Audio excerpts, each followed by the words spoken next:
on-again, off-again couple. And my theory on why this happens. We've all either been this person or know this person. And I think what I've observed both personally and professionally is that the bare minimum requirement for a relationship is that the man, prior to entering it, knows who he is and what his purpose or passion in life is. In my opinion, men choose partners that best complement the life they want to create and who they want to be, because they understand how pivotal that person is going to be in supporting and helping them in create that. So if he doesn't know who he is, if he doesn't know what he's passionate about, he doesn't know what his purpose is, then how can he accurately choose that person?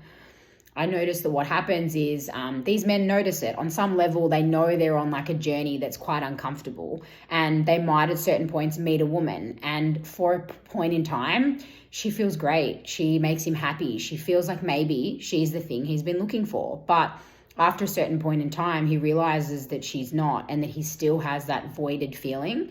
And this is where the trouble begins, right? Either the guy starts becoming very committal and then non-committal, or in my opinion, worse, the guy stays in the relationship, but he's the guy that's just perpetually unfulfilled and unsatisfied, and that's why they're both so miserable.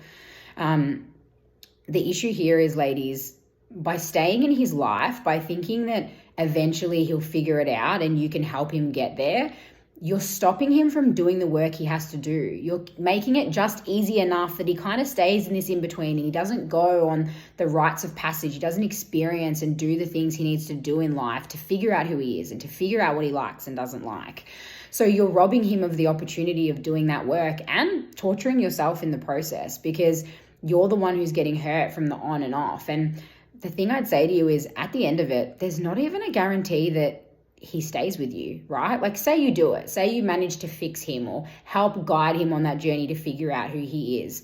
There's no guarantee that who he ends up actually still chooses you, because he chose you when he was in his in-between, when he didn't know who he was. That's when he was attracted to you.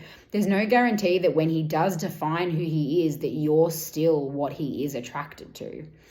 I think one of the reasons this happens, and there is this big confusion, is women and men keep thinking that they're the same, and they're not, right? Women are more able to get ready when we meet the right person. We're more able to build our lives around someone than a man is. You have to think, to have children, we must have something inbuilt in us that makes us designed to, at any point in time, change our lives around another person's needs, but still function.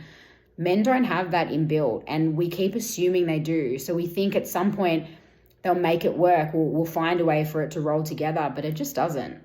So that's my advice. Before you start dating someone, do they know who they are? Do they know their purpose? Do they know what they're passionate about? If they don't, that man is heartache and headache for you only. And guys, same to you. That girl is only a temporary band-aid. So don't bother until you're somewhat clear on who you are, what you stand for, what drives you. Don't bother attempting to enter into a serious relationship, because you're likely to just dip in and dip out.